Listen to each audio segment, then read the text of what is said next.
무한 능력을 또 이어서 성공의 구조,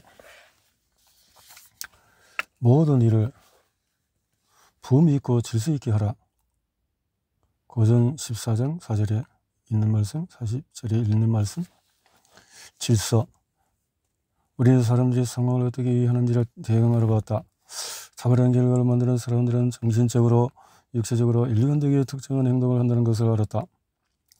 개가 짐을 풀었다와 짐이 개를 풀었다의 차이는 뭘까? 그럼 조가 바닥 가지를 먹는다, 바닥 가지가 조를 먹는다의 차이점은 뭘까? 물론 완전히 다르다. 특히 내가 짐이나 조라면 더더욱 그럴 것이다. 하지만 사용된 단어는 같다. 다른 점은 구조, 즉 단어의 배열 방식이다. 경험의 의미는 뇌에 제공되는 신호의 배열에 따라서 결정된다. 같은 자가 같은 단어로도 그 의미가 달라질 수 있다. 성공한 사람들의 결과를 효과적으로 모델링하기 위해서는 사건이 일어난 순서에 따라서 특정한 방식으로 뇌에 입력된다는 사실을 이해하는 것이 중요하다. 컴퓨터의 명령어를 입력하는 것과 같다. 명령을 올바른 순서로 프로그래밍하면 컴퓨터는 모든 기능을 동원하여서 우리가 원하는 결과를 만들어낸다. 하지만 순서를 뒤섞어서 프로그래밍하면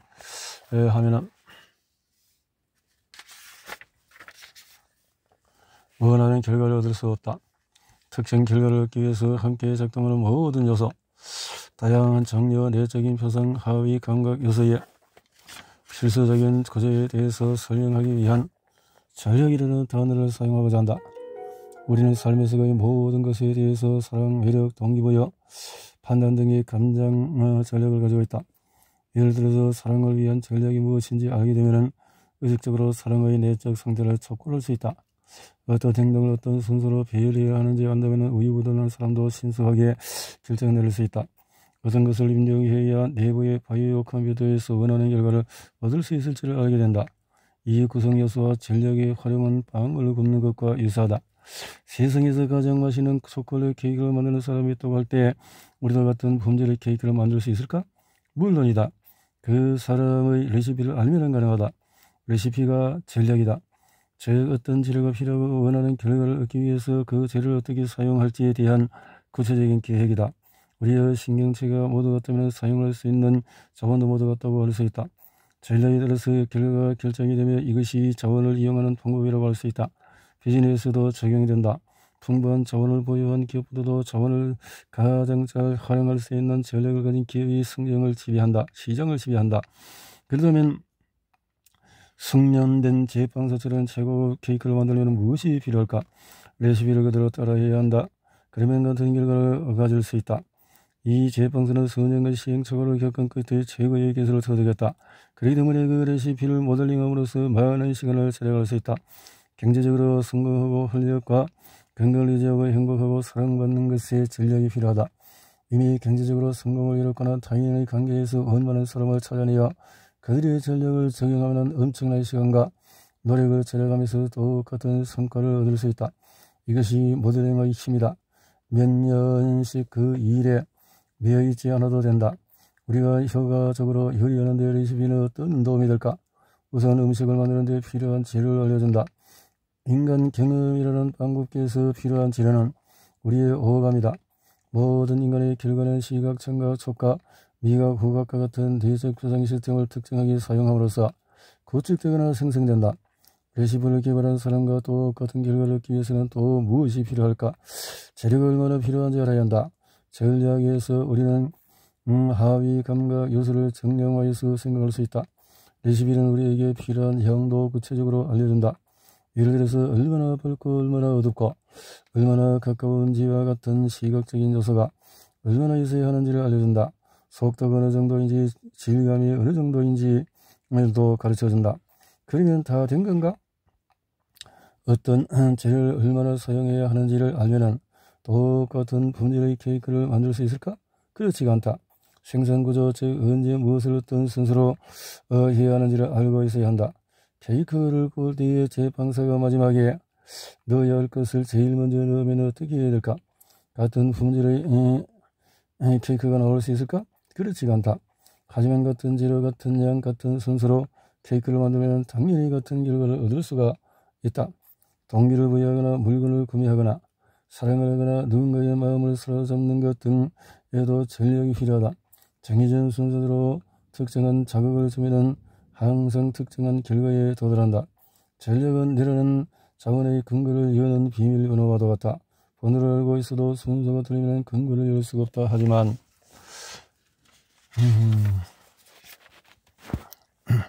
올바른 숫자와 올바른 순서를 알면 언제든지 근거를 열린다. 따라서 자신의 근거를 여는 비밀번호는 물론 다른 사람의 근거도 열 수 있는 비밀번호를 알아야 한다. 이 구조는 무엇으로 구성되어 있을까? 우리의 감각으로 이루어져 있다.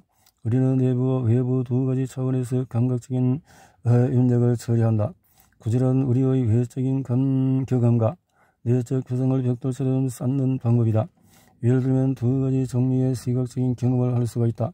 첫 번째는 바깥 세상에서 보는 것이다.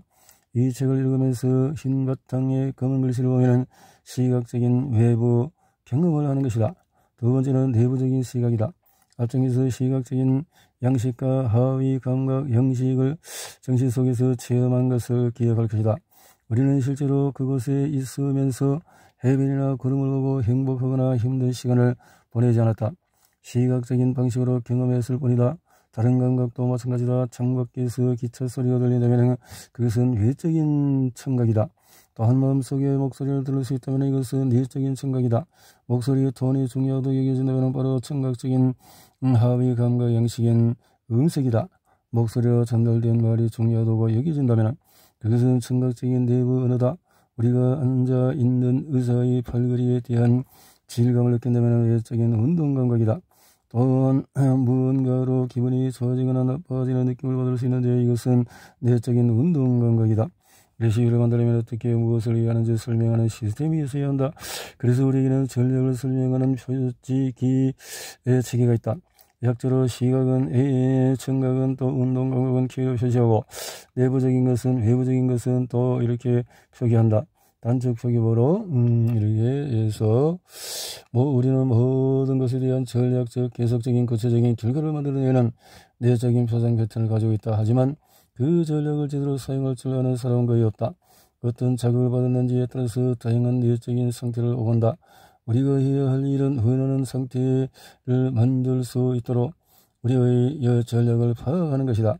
또한 다른 사람들의 전략을 알아내어서 그들이 무엇에 반응하는지 정확히 아는 능력도 필요하다. 예를 들어서 물건을 구입하는 과정만 보아도 사람마다 다르게 내적인 경험과 외적인 경험을 구성할 수 있다는 것을 알 수가 있다. 특정 자동차의 마음이 끌리는 경험의 구조가 집을 구할 때도 그대로 적용될 수 있다. 특정 자극이 정해진 순서에 따라서 구매를 할 수 있는 상태에 이르게 한다. 정보를 가진 사람의 전략 구조에 맞게 제시하는 것은 친밀한 관계를 형성하는 수단이다. 실제로 의사소통은 자동적으로 특정한 반응을 유발하기 때문에 효과적으로 수행된다면 상대는 거부할 수 없게 된다. 그 밖에 어떤 전략이 있을까? 설득의 전략이다. 상대가 거부할 수 없을 정도의 자리를 만드는 방법이 있을까? 물론 있다.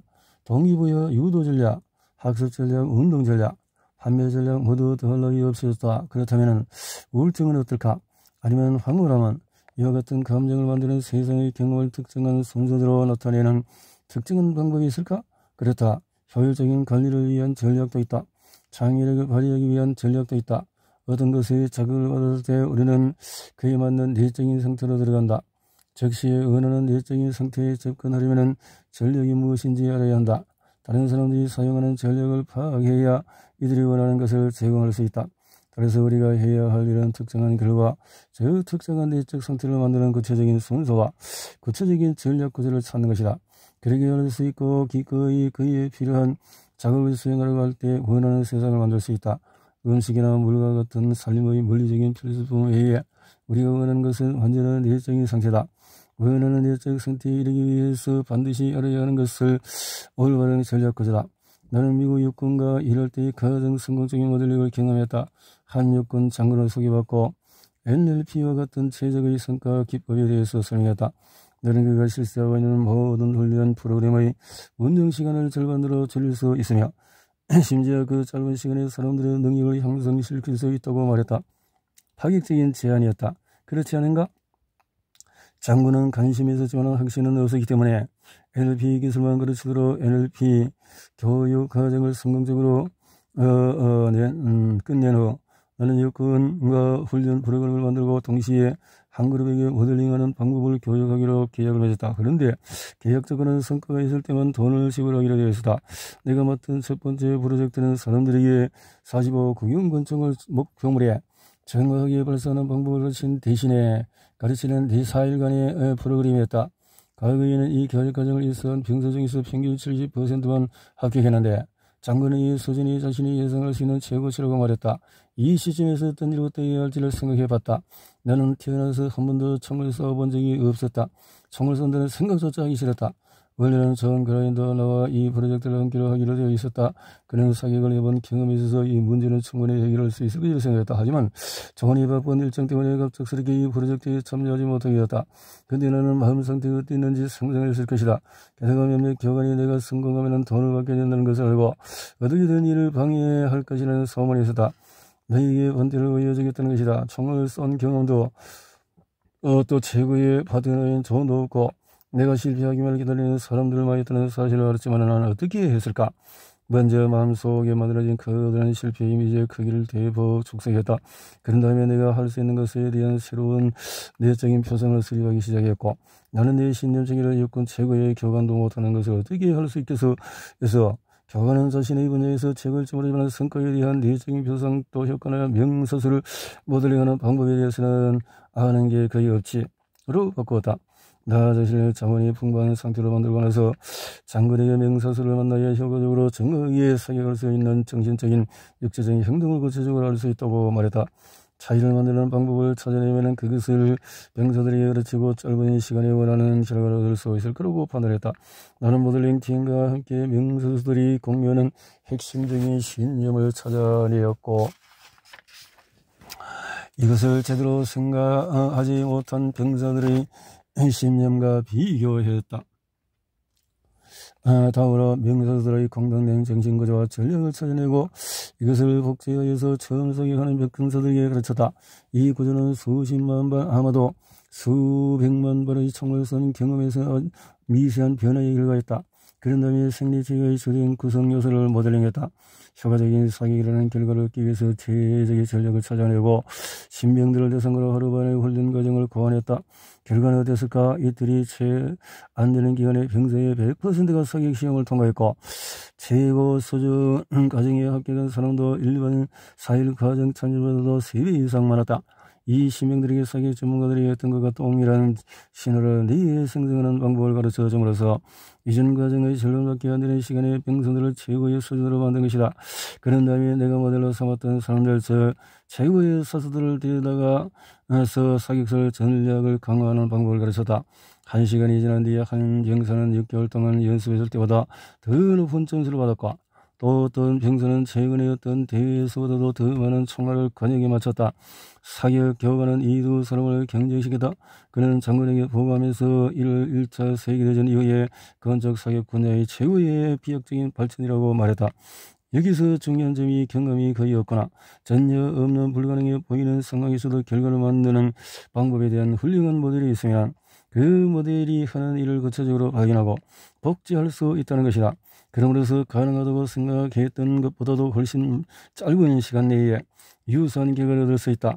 운동선수는 해당 종목 최고의 선수를 모델하기 훨씬 수월하다. 최고의 스키 선수를 모델로 삼고 있다면 먼저 그의 기술을 유심히 관찰해야 한다. 그 선수를 관찰하면서 같은 동작을 해본다. 자기 몸의 일부처럼 느껴질 때까지 한다. 다음으로 관찰하는 대상이 스키라는 장면의 머릿속으로 그려본다. 지금까지 과정을 정리하면서 외적 시각에서 외적 운동 감각으로 바뀌었다. 그것을 외적인 운동 감각으로 만들었다. 다음으로 새로운 내부 이미지를 만든다. 그리고 스키를 하는 자신의 이미지를 분리시킨다. 마치 영화를 보듯 가능한 한 정확하게 모델링하는 자신의 모습을 지켜보고 그 화면 속으로 들어가서 연기된 방식으로 그 전원수기 선수가 한 동작을 시도하고 그 느낌을 경험한다. 완전히 전원수기 선수가 느낄 때까지 계속 반복한다. 그러면서 자신을 최고 수준에서 움직이게 해주는 특정한 생리체계의 전력을 가지게 되는 것이다. 이제는 실제로 시도해 볼 수가 있다. 이 전략을 KIVIVIKI로 구조할 수 있다.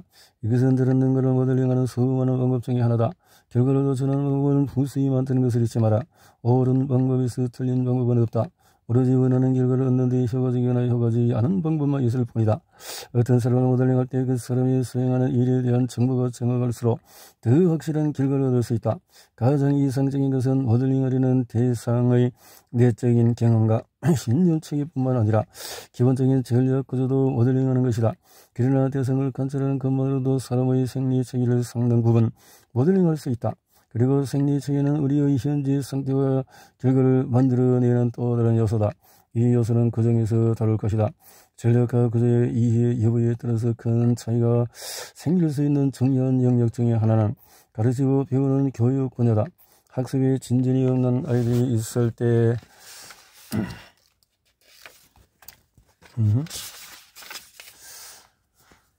두 가지 중요한 이유가 있다. 첫째, 교사가 이 아이들에게 특정 과목을 가르치는 가장 효과적인 전략을 모르기 때문이다. 둘째로, 교사가 아이들의 각각의 학습을 정확하게 이해하지 못하기 때문이다. 사람은 모두 다른 전략을 가지고 있다. 그러기 때문에 개인의 학습 전략을 모른다면 가르치는 데 많은 어려움을 겪을 수밖에 없다. 예를 들어서 단어의 철자를 잘 외우지 못하는 사람들이 있다.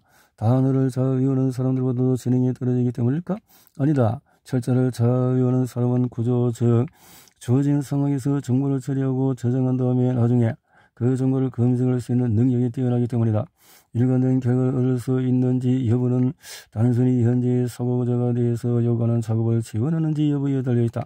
우리가 보고 듣고 느끼는 것은 모두 뇌에 저장된다.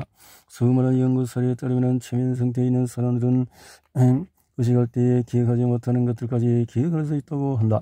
철자를 잘 기억하지 못하는 것은 단어를 내적 구성하는 데 문제가 있다고 볼 수 있다. 그렇다면 철자를 읽고 쓰는 데 가장 효과적인 전략은 무엇일까? 운동 감각적인 것은 확실히 아니다. 단어의 철자를 몸으로 느끼기는 힘들기 때문이다. 효과적으로 소리내낼 수 없는 단어가 너무 많기 때문에 청각적인 것도 아니다. 그렇다면 어떤 감각이 필요할까? 시각적인 외적 글자를 저장할 수 있는 능력이다.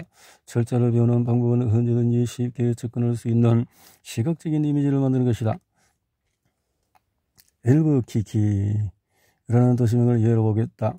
이 도시의 이름을 외우는 것 가장 좋은 방법은 철자를 반복해서 말하는 것이 아니라 단어를 마음속에 그림으로 저장하는 것이다.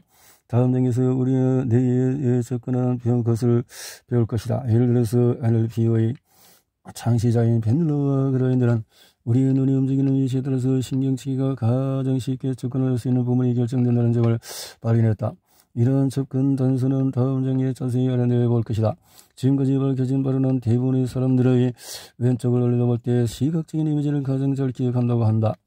이 철자를 외우는 가장 좋은 방법은 단어를 왼쪽 위에 두고 명확한 시각적인 이미지를 형성하는 것이다. 여기서 말뭉치 알부쿠우르쿠 라는 것에서 말뭉치라는 또 다른 개념을 소개한다. 일반적으로 사람들은 한 번에 5에서 9개의 정보의 덩어리만 의식적으로 처리할 수 있다. 빠르게 배우는 사람들은 정보를 다른 단계로 쪼갠 다음에 다시 원리의 전제로 재조립하기 때문에 꽤 복잡한 과정도 쉽게 처리할 수 있다. 이 단어를 이해하는 방법은 알부, 고에르, 구와 같이 세 개의 작은 뭉치로 나누어서 시작한다. 정리 위에 세 부분으로 쓰고 눈의 왼쪽 위에 대고 얼굴을 본 다음에 눈을 감고 머릿속으로 걸어본다. 그리고 눈을 뜨고 얼굴을 본다. 말하지 않고 보기만 한다. 그런 다음에 눈을 감고 머릿속에 다시 그려본다. 눈을 감고 또 얼굴을 분명히 볼 수 있을 때까지 이 작업을 사르게 반복한다. 다음으로 두 번째 부분은 구애를 가져와서 순간적으로 사진을 찍어보듯이 계속해서 반복한다. 세 번째 구애를 또 구의 부분도 마찬가지로 얼부 구애를 구가 머리에 저장될 때까지 이 과정을 반복한다. 선명하게 그림으로 떠오르면 철자가 만든다는 느낌을 느끼게 될 것이다. 그러면 단어가 아주 명확하게 보여서 앞으로는 물론이고 거꾸로도 쓰고 기억할 수 있다. 시도 해보라. 어이구 구애롭고 구애롭고 를 써보라. 거꾸로 써보라. 이렇게 해보고 나면은 그 단어의 철자를 영원히 기억하게 될 것이다. 내가 보장한다. 어떤 단어도 가능하다. 과거의 자신의 이름조차 제대로 쓰지 못하는 사람도 철저히 뛰어난 사람이 될 수가 있다.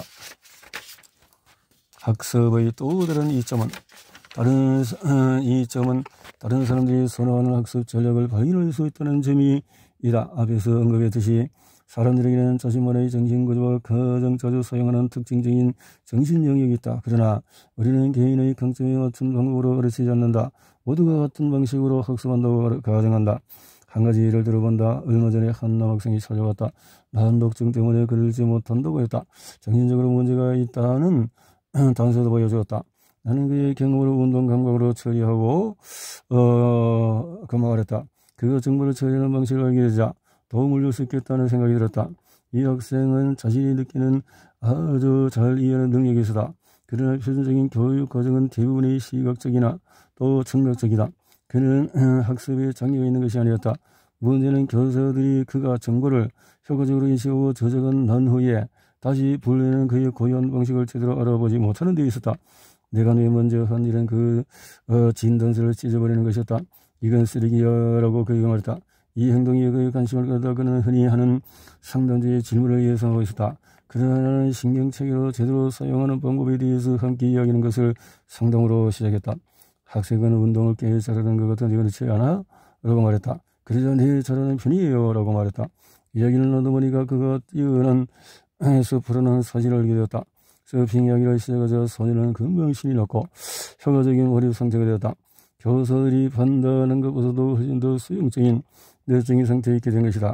나는 그 소년의 정보를 운동적으로 저장하는 경향이 있는데 그것은 큰 장점이라고 말해주었다.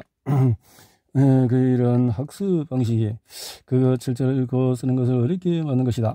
그래서 나는 그에게 철자를 시각적으로 익히는 방법을 보여주었고 철자에 대해서 그가 서핑할 때와 같은 느낌을 주기 위해서 그의 하위 감각 양식을 활용했다. 나는 불과 15분 만에 그를 단어를 잘 외우는 학생으로 만들 수 있었다. 학습 장애가 있는 아이들은 어떨까? 이 아이들도 전력 장애가 있을지는 몰라도 학습 장애가 있는 것은 아니다. 이들은 자신의 숨겨진 자원을 활용하는 방법을 배울 수가 있다. 나는 11에서 14세 학습 장애가 있는 학생들을 가르치는 교사에게 이 전략을 알려주었다. 아이들 대부분은 단어 시험에서 70점을 넘어본 적이 없으며 점수가 대부분 25에서 50점이었다. 교사는 장애 학생의 90%가 창작적 또는 운동감각적인 철자 전략을 가지고 있다는 것을 알게 되었다. 아이들에게 새로운 철자 학습을 전략할 일주일 만에 20명의 19명이 100점, 2명이 90점, 2명이 80점을 나머지 3명이 70점을 기록했다. 그는 행동에 변화가 있다고 말했다. 마치 마법처럼 문제점이 사라졌다. 이제 그 정보를 교육위원회에 제출해서 같은 지역에는 모든 학교에 소개할 예정이라고 말했다. 교육에서 가장 큰 문제 중에 하나는 교사가 학생들의 전략을 모른다는 사실이다. 교사들은 학생들의 머릿속에 있는 금고의 다이얼 번호를 모른다. 예를 들어서 그 번호는 왼쪽으로 2, 오른쪽으로 24, 교사들은 오른쪽으로 24, 왼쪽으로 2를 돌리려고 한다. 지금까지 교육과정 학생들이 어떻게 배워야 하는지가 아니라 무엇을 배워야 하는지에 초점이 맞춰져 있었다. 반면에 최적의 성과 기법은 다양한 학습 사람들이 학습하는 데 사용하는 특정 전략과 더불어서 철자과 같은 특정 주제를 학습하는 최고의 방법을 가르쳐준다. 알베르트 아인슈타인의 상대성 이론을 어떻게 발견했는지 알고 있는가? 그는 자신에게 결정적으로 도움을 준 것은 광선 빔의 끝에 앉아 있으면 사물이 어떻게 될까를 마음속으로 그려보고 자신의 능력이라고 말했다. 똑같은 것을 마음으로 볼 수 없는 사람은 상대성 이론을 배우는 데 어려움을 겪을 것이다. 그래서 그는 가장 먼저 배운 것은 자신의 언어를 가장 효과적으로 작동시키는 방법이었다. 이것이 바로 최적의 성과 기법의 핵심이며 우리가 원하는 결과를 가장 빠르게 쉽게 얻을 수 있는 효과적인 방법을 가르쳐준다. 교육 분야에서 발견한 문제는 다른 모든 분야에서 똑같이 발견된다. 잘못된 도구나 잘못된 순서를 적용하면 잘못된 결과를 얻게 된다. 하지만 올바르게 사용하면 올바른 결과를 얻을 수 있다. 모든 것에는 전력이 드는 것을 명심하라. 세일즈맨이라면 고객의 구매에 전력을 하는 것이 도움이 되지 않겠는가? 당연히 도움이 될 것이다. 자동차를 구매하려는 고객이 있다고 가정해보자. 그는 강한 운동 감각을 가진 사람인데 자동차의 아름다운 색상을 보여주는 것부터 시작한다면 나라면 그렇게 하지 않는다고 강한 감각을 이용해서 그를 사로잡을 것이다. 먼저 그를 운전대 앞에 앉아서 시트의 촉감을 느끼게 하고 탁 전기를 달리면서 느끼는 감정에 빠져들게 할 것이다. 시각적인 성향의 사람이라면 색상과 선과 밖의 시각적인 하위 감각을 먼저 활용할 것이다. 만약에 운동선수를 지도하는 코치라면 무엇이 선수들에게 동기를 부여하는지 어떤 종류의 자극이 선수들이 가장 자원이 풍부한 상태로 만드는 효과적인지를 알면 도움이 될 것이다. 내가 여권 최고의 사수들에게 시도한 것처럼 특정 과제를 가장 효율적인 구조로 분석하고 싶지 않은가? 당연히 그럴 것이라고 생각한다. DNA 분자를 형성하는 방법이나 다리를 건축하는 방법처럼 모든 과제는 최적의 구조와 원하는 결과를 지속적으로 이끌어낼 수 있는 전략이 있다. 이렇게 말하는 사람도 있을 것이다. 글쎄, 독심술을 사용할 수 있으면 몰라도 사람만 보고 그 사람의 연애 전략을 어떻게 알아? 그리고 처음 보는 사람과 단 몇 번 대화하고 나서 어떻게 자극을 준다고 하더라도 그 사람의 물건을 사고 싶음이 드는지 어떤지는 도저히 알 수가 없어. 그 이유는 무엇을 찾아야 할까? 어떻게 요청해야 할지 모르기 때문이다. 올바른 방식으로 충분한 확신과 헌신으로 구한다면 이 세상의 모든 것을 얻을 수 있다. 어떤 전략은 추구하는데 큰 확신과 에너지가 필요하다. 실질적인 노력을 해야 얻을 수 있다. 그러나 상대의 전략을 알기는 어렵지 않다. 단 몇 분 만에 한 사람의 전략을 알아낼 수 있다. 이것은 다음 장에서 배우기로 한다.